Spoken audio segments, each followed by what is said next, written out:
स्वाध्याय प्रेमी सभी बंधुओं को संबोधि श्री का जय जिनेन्द्र नमस्कार।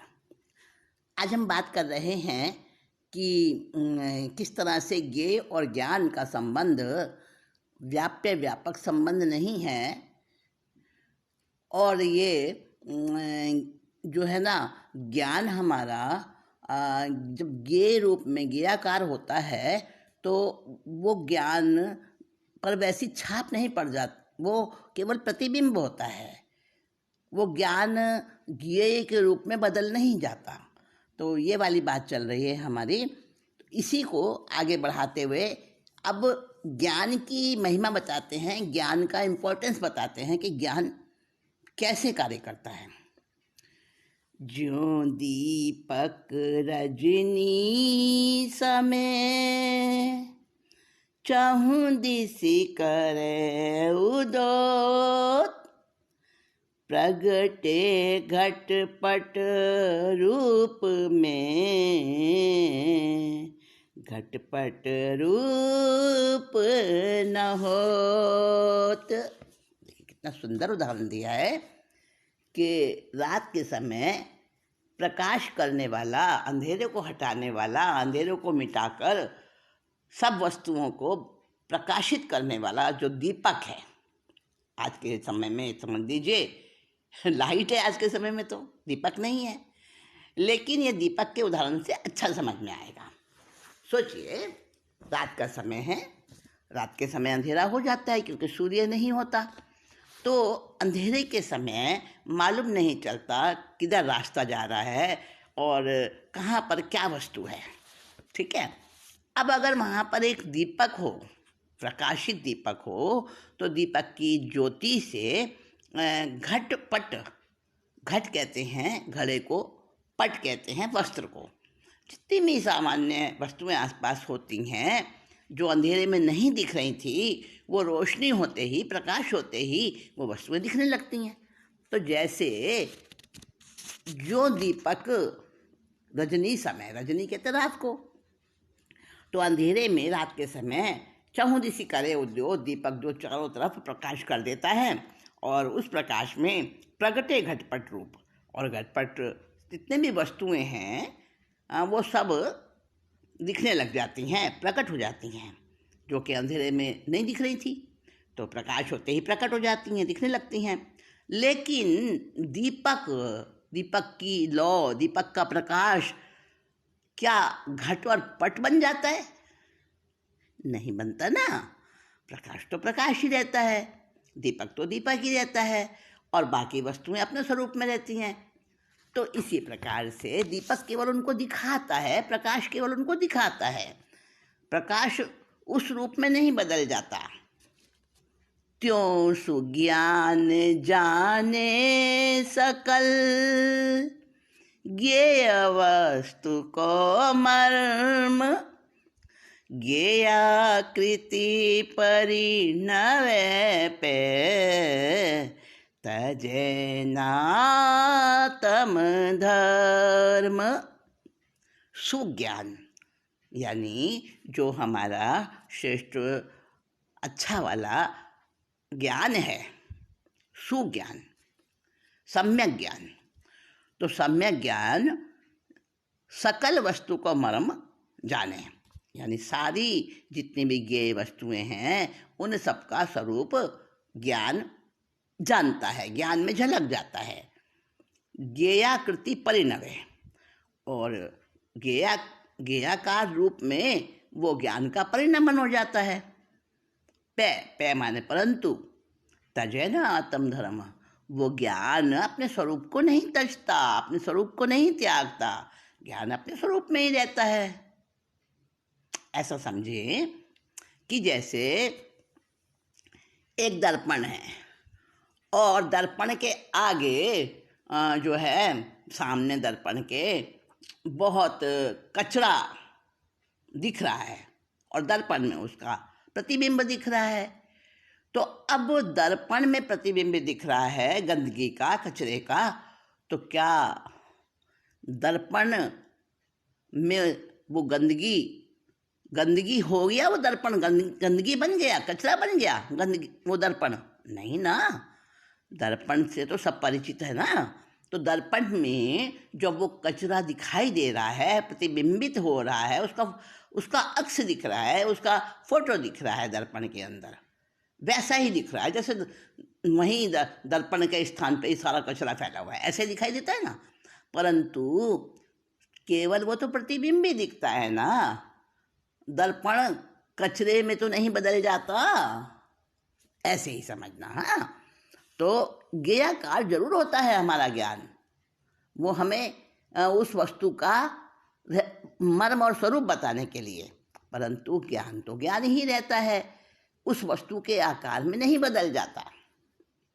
आकार में तो हमें दिखता है वो बदलता हुआ, पर सच में थोड़ी ना बदल जाता है।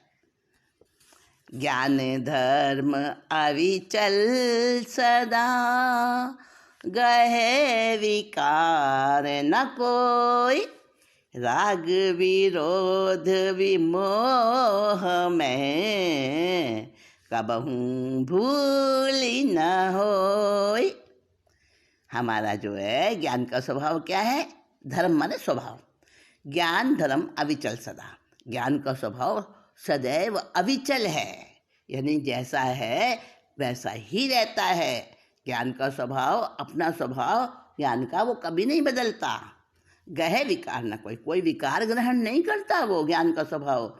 जैसे कि मिथ्या दृष्टि समझता है कि वो ज्ञान जो है वो दूषित हो गया, ये को दिखा रहा है, ये रूप में बदल गया, वो वैसा ही हो गया जैसा कि ये है। नहीं नहीं, ऐसा नहीं है।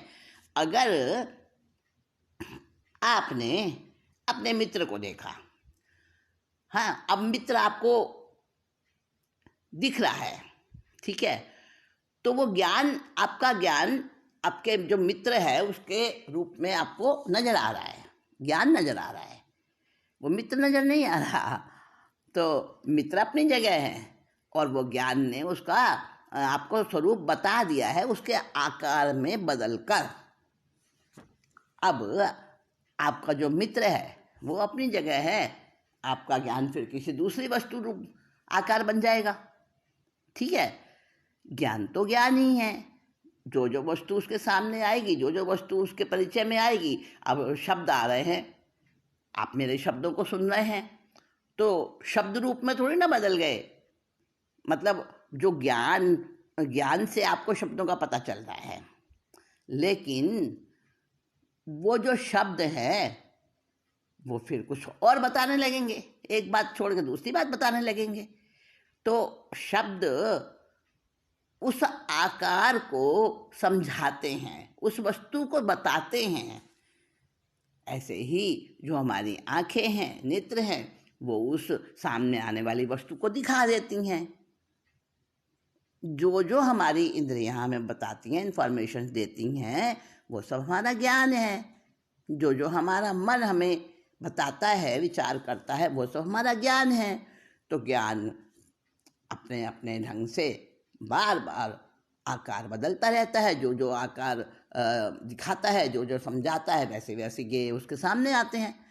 तो ज्ञेय के परिचय में आते ही ज्ञान ज्ञेयाकार हो जाता है, वो हमारा ही ज्ञान है। और उस ज्ञान में कभी कोई दोष नहीं आता, कभी कोई इसमें विकार नहीं आता, वो ज्ञान तो अपनी जगह वैसा ही रहता है। तो इसलिए कहा ज्ञान धर्म अविचल सदा, गहे विकार न कोई।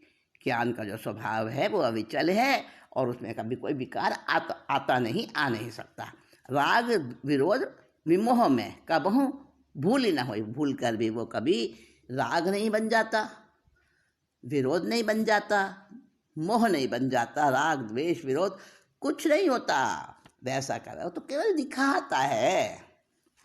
ऐसी महिमा ज्ञान की निश्चय है घट माही, मूर्ख मिथ्या दृष्टि सहज विलो के नाही। महिमा ज्ञान की ऐसी विलक्षण है, वो घट के अंदर हमारे अंदर आत्मा का जो ज्ञान है वो निश्चय ऐसा ही है। कभी विकारी होता नहीं। तो जो मूर्ख और मिथ्या दृष्टि होते हैं वो इस बात, सहज बात को भी नहीं समझ पाते, नहीं देख पाते। पर स्वभाव में मगन वे ठाने राग विरोध, धरे परिग्रह धारणा,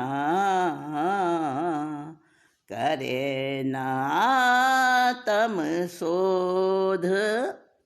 अज्ञानी जीव वो परद्रव्य में ही लीन रहते हैं, पर स्वभाव में मगन में, पर के स्वभाव में तो मगन रहते हैं, और राग विरोध वैमनस्य कलह और जो वैसा स्वरूप नहीं है उस गलत स्वरूप को, मिथ्या स्वरूप को, विपरीत स्वरूप को वो उसी को सही समझते हैं।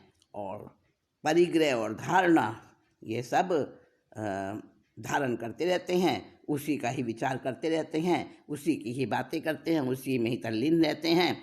और आत्मा की शोध, आत्मा की शुद्धि, आत्मा की खोज, आत्मा के बारे में विचार विमर्श वो सब नहीं करते हैं।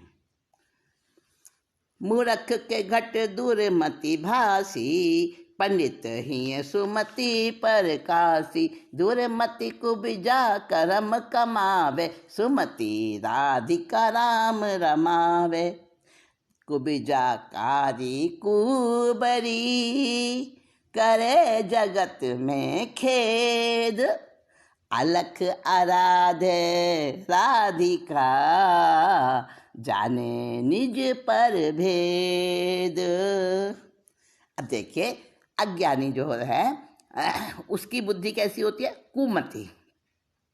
और ज्ञानी की बुद्धि सुमति होती है। मति का अर्थ बुद्धि होता है। तो कुमति और सुमति इन दोनों को समझाया है, उदाहरण दे के समझाया है कि कुमति तो है कुब्जा, कुबड़ी, कुमति कुब्जा है। पुराणों में हमारे सनातन ग्रंथों में नाम आता है ना, कुब्जा दासी, कुबड़ी दासी होती है, बदसूरत होती है ना। और वो क्या क्या करती है? कुब्जा कृष्ण, श्री कृष्ण के भी आता है ना, वो कुब्जा ने कृष्ण को दूध पिलाने के लिए और उसको कृष्ण जी को क्या किया था, बाल रूप में कृष्ण थे जब, है ना। कुब्जा का नाम सुना होगा आपने। तो कुब्जा दासी, और एक है राधिका, वो सुमति है। तो दोनों का कंपैरिजन किया है यहाँ पर। मूर्ख के घट दुर्मति भासी, मूर्ख अज्ञानी होता है, उसके घट के अंदर मतलब उसको हमेशा दुर्बुद्धि ही उसकी चारों तरफ फैली रहती है, दुर्बुद्धि ही उसी में फंसा रहता है। पंडित ही है सुमति प्रकाशी, और जो ज्ञानी होता है, पंडित होता है, तो सम्यक दृष्टि होता है, उसके अंदर में सुमति का प्रकाश होता है। दुर्मति कुब्जा, और दुर्मति तो कुब्जा के समान है, कुब्जा दासी के समान है। वो कर्म कमावे, वो तो कर्म ही इकट्ठे करती है, कर्म ही बांधती रहती है। और सुमति राधिका राम रमावे। और सुमति जो है अच्छी वाली बुद्धि है, ज्ञानी की बुद्धि है, तो वो राधिका जैसी है, और वो अंदर में राम रमावे, यानी अपने अंदर के आत्म राम में ही रमण करवाती है। और कुब्जा तो है काली कुबरी, वो तो मतलब बदसूरत है, और उसको कैसा कुरूप है, उसके अंग भी कुछ अलग बेडौल से हैं। तो अभी बताएंगे उसका रूप भी आगे। तो कुब्जा जो है वो तो काली है, कुबड़ी है, और करे जगत में खेद, और संसार में जितने भी काम करती है सब खराब ही खराब करती है वो, क्योंकि उसका स्वरूप ही खराब है, उसकी समझ ही खराब है, उसका रूप ही खराब है। और अलख आराधे राधिका, राधिका, और राधिका जो है वो आत्मा को ही आराधन करने वाली है, और जाने निज पर भेद, स्व और पर का भेद समझने वाली वो जो सुबुद्धि है, ज्ञानी की जो बुद्धि है, सम्यक दृष्टि की जो अच्छी वाली बुद्धि है, सुमति, उसको राधिका कहा है। तो दोनों में अब भेद बता रहे हैं कि दासी जो कुब्जा है उसकी तुलना किससे की है? दुर्मति से की है, खराब बुद्धि से की है उसकी तुलना। कुटिल कुरूप अंग लगी है पराए संग, अपुन प्रवान करी अपो ही बिकाई है। गहे गति अंध किसी शक्ति का बंद किसी, बंद को बढ़ाओ करे धंध ही में धाई है। रांड किसी रीति लिए मांड किसी मतवारी, सांड जो सुछंद डोले भांड किसी जाई है। घर को न जाने भेद करे पराधीन खेद, याते दूर बुद्धि दासी को बोझा कहाई है। देखिए कुब्जा दासी के बारे में बहुत सुंदर बताया है। कुब्जा का क्या है, भागवत के अंदर पुराणों के अंदर कथन आता है कि कुब्जा कौन थी, कंस की दासी थी और उसका रूप स्वरूप बड़ा ही बेडौल था, बड़ी कुरूप थी वो। और जो श्री कृष्ण थे वो राधिका से बड़ा प्रेम करते थे, लेकिन एक बार ऐसा हुआ कि राधिका से वो दूर हो गए और उस कुब्जा ने उन्हें अपने जाल में फंसा लिया। कैसे फंस गए, वो तो सुंदर भी नहीं थी, हाँ फिर भी कृष्ण फंस गए। होता है, कर्म ऐसे ही फंसाता है। हाँ तो कृष्ण फंस गए और राधिका ने बहुत कोशिश करी कृष्ण को हटाऊं कुब्जा के चक्कर में से, कुब्जा के जाल से निकालूं, और बड़ी मुश्किल से वो कृष्ण कुब्जा से अलग हो पाए। तो ऐसा दृष्टांत है। तो हमारे आगमों में, हमारे भागवत आदि ग्रंथों में जहाँ ये वर्णन आए ना इस तरह के, ये अलंकारिक वर्णन है, ये समझाने को प्रतीक है। कोई सचमुच में कृष्ण कोई दासी के चक्कर में फंस जाए, ऐसा हो सकता है क्या? लेकिन उस प्रकार से दृष्टांत देकर उसको जरा सरस बना देते हैं। वर्णन अलंकारिक वर्णन होते हैं, तो इसकी हमारे को गहराई समझनी चाहिए। तो कहा दुर्मति और कुब्जा में समानता कैसे है। कुटिल कुरूप अंग लगी है पराये संग। बुद्धि जो दुर्बुद्धि होती है तो वो कुटिल होती है, और ये कुब्जा होती है, ये कुरूप होती है। तो दोनों एक जैसी हैं, दोनों ही दूसरे के संग में लगी हुई हैं। जो कुबुद्धि है वो पर की ओर जाती है, और जो कुब्जा है वो दूसरों के चक्कर में दूसरों को फंसाती है ना। अपनो प्रवान करी आपो ही बिकाई है, और अपने आप ही अपने शरीर का सौदा करती है। कौन? कुब्जा। गंदी स्त्री होती है ना, वो देह व्यापार करती है, तो कुब्जा को ऐसा बताया है। और जो दुर्बुद्धि है वो भी अपना स्वरूप मतलब खराब कर रही है, तो अपने आप ही अपने को बेचती फिरती है। गहे गति अंध किसी, अंध जैसी हैं दोनों। दुर्बुद्धि है वो भी एक आंख का अंधा होता है और एक गांठ का अंधा होता है। तो दुर्बुद्धि जो है वो भी अंधे जैसी गति, जैसे अंधे को पता नहीं चलता और गड्ढे में गिर जाता है, कहीं गंदगी में भर जाता है। और ऐसी तो दोनों की गति है, दुर्बुद्धि की भी गति ऐसी है अंधे जैसी, और कुब्जा की भी ऐसी गति है, ऐसे ही कार्य करती है कुब्जा भी। और सकती का बंध किसी, का बंध कहते हैं बिना सिर का धड़। हाँ तो एक बार ऐसा हुआ था, वर्णन आता है हिंदू धर्मशास्त्रों में कि पूर्व जन्म में वो कबंध जो है, कबंध नाम का एक व्यक्ति आता है, वर्णन आता है एक दृष्टांत। तो वो गंधर्व था, पहले ज़माने में गंधर्व देव होते हैं, वानवंतर देव में एक गंधर्व जाति होती है। तो गंधर्व था और उसने दुर्वासा ऋषि को गाना सुनाया, पर दुर्वासा ऋषि ने उसकी प्रशंसा नहीं करी, तो उसे गुस्सा आ गया। तो उसने दुर्वासा को कुछ कुछ अपशब्द कह दिए, उनका अपमान कर दिया और उपहास मजाक बना दिया उनका। तो दुर्वासा ने क्रोधित होकर श्राप दे दिया। दुर्वासा तो बड़े क्रोधी ऋषि प्रसिद्ध हैं। तो दुर्वासा ने उसको श्राप दे दिया कि जा तू राक्षस हो जा, और गंधर्व से वो राक्षस बन गया। श्राप तो मुनि का श्राप था, तपस्वी थे ना वो, तो वो राक्षस हो गया। अब उसकी एक एक योजन की तो भुजाएं बन गई उसकी, और बड़ा भारी उसका डील डॉल हो गया।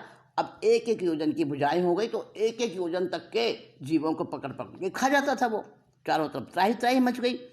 तो अब जो देवताओं का राजा इंद्र होता है ना, तो इंद्र के पास बड़ी बड़ी शिकायतें पहुंचने लगीं। तो इंद्र ने अपने वज्र से, इंद्र के पास वज्र होता है, वज्र एक हथियार होता है, शस्त्र होता है, तो इंद्र ने अपना वज्र उस पर फेंक के मारा। तो उसको तो वरदान था, तपस्या से वरदान ले चुका था, तो मरेगा नहीं किसी के हाथ से। तो उसने जो है ना, जब इंद्र ने उसके ऊपर वज्र फेंका तो उसका सिर कट के उसके पेट में घुस गया। मरा तो नहीं, जिंदा रहा, क्योंकि उस तरह का वरदान पहले मिल चुका था। तो अब उसका सिर कट के पेट में, उसके ही पेट में घुस गया। तो श्राप, वो मरा नहीं श्राप के कारण, वरदान के कारण, तो उसका नाम कबंध पड़ गया। तो एक दिन वो वन में जा रहा था और अपना एक एक योजन उसके हाथ थे और पकड़ पकड़ के लोगों किसी को भी खा रहा था, राक्षस रूप हो गया ना। तो वहाँ पर कहते हैं राम लक्ष्मण आए और राम लक्ष्मण ने फिर उसको उनके आपस में संघर्ष हुआ और उसने खाना चाहा राम लक्ष्मण को पकड़ के। तो रामचंद्र जी ने उसके हाथ काट डाले और राम के हाथों से उसकी गति हुई, उसकी मृत्यु हुई और फिर उसका श्राप समाप्त हुआ। तो इस प्रकार की कथा आती है। तो कबंध उसका नाम था। जब उसका नाम कबंध पड़ गया था क्योंकि उसका सिर जो है ना वो वज्र से कट के और उसी के पेट में धंस गया था। तो बिना सिर का हो गया, बिना सिर का धड़, पर जीता जागता रहा, मरा नहीं। तो उसको कबंध उसका नाम पड़ गया था। तो गहे गति अंध किसी, दुर्मति और कुब्जा दोनों की हालत यह है कि अंधे जैसी हैं वो, और उनकी गति तो अंधे जैसी है, और शक्ति कबंध किसी, उनकी शक्ति कबंध जैसी है, मतलब बड़े शक्ति बहुत है उनके अंदर, दोनों के अंदर, दुर्मति में भी और कुब्जा में भी। रानी किसी रीति नहीं, बंध को बढ़ाऊ करे, धंधे में ही धाई है। और दोनों से ही क्या होता है, वो उससे तो दुर्बुद्धि जो है तरह तरह के उत्पात मचाती है, और कुब्जा जो है कर्म बंद कराती है, कर्म बंद कराने वाली दुर्बुद्धि, और कुब्जा जो है फालतू के अत्याचार उत्पात करने वाली। तो दोनों धंधे में ही धाई हैं, धंधे में ही दौड़ती हैं दोनों। मतलब धंधे का मतलब यहाँ पे समझो गोरख धंधा, फालतू के काम। रानी किसी रीति लिए, अब रानी किसको कहते हैं, गंदी स्त्री को रानी कहते हैं, है ना, जिसका कोई पति नहीं होता, जिसका कोई स्वामी नहीं होता, जिसके कोई अपने नहीं होते, है ना, और वो जो गलत रीति से चलती है। तो रानी किसी रीति लिए, तो दुर्बुद्धि भी ऐसी है और कुब्जा भी ऐसी है। मांड किसी मतवारी, और जो होती है ना, मांड कौन होते हैं, मांड किसी मतवारी, तो वो अपने पति की और नहीं देखती हैं, दूसरों में ही मतवाली रहती हैं। और कुब्जा भी अपने पति की आज्ञा में नहीं थी, अपने स्वामी की आज्ञा में नहीं थी, और दुर्बुद्धि भी ऐसी रहती है। दोनों भांड की संतति के समान निर्लज्ज हैं, दोनों सांड के समान स्वतंत्र हैं। और कुब्जा भी दुराचार में रहती है, दुर्बुद्धि भी पराये में रहती है, अपने आत्म क्षेत्र का मर्म नहीं जानती और पराये की तरफ रहती है। कुब्जा भी ऐसी दुराचारी है और अपने घर में नहीं देखती है। दुर्बुद्धि जो है वो कर्म के अधीन है। घर की ना जाने भेद करे पराधीन खेद, और अपने घर की तो बाहर जानती नहीं है, बाहर में डोलती रहती है। याते दुर्बुद्धि दासी कुबुजा का ही है। और मानी कहते हैं, शराब को कहते हैं। मानी किसी मतवारी, तो मतवालापन दोनों में है, दुर्बुद्धि में मतवालापन है और कुब्जा में मतवालापन है। सांड को छंद डोले, सांड जैसी दोनों डोलती रहती हैं इधर उधर। और भांड किसी जाएंगे, दोनों मानो भांड किसको कहते हैं, भांड ऐसे होते हैं जो दूसरों की नकल करते हैं, हंसाते हैं लोगों को। आजकल तो भांड नहीं दिखते, तो आजकल भांड का स्वभाव हो गया लोगों का। सचमुच के भांड नहीं दिखते लेकिन होते हैं। खैर, तो भांड किसी जाइए, जैसे मानो भांड की ही परिवार की हैं दोनों, अपने घर का नहीं जानती हैं और पराधीन को ही पराधीन होकर रहती हैं। तो वो तो दुर्बुद्धि तो पराधीन है और कुब्जा भी पराधीन है। दुर्बुद्धि कर्म बांधती है और कुब्जा जो है दूसरों को फंसाती है। याते दुर्बुद्धि दासी कुब्जा कही है, इसलिए दुर्बुद्धि जो है कुब्जा दासी के समान कही गई है। अब ये दृष्टांत है, तो दुर्बुद्धि को कुब्जा बना दिया।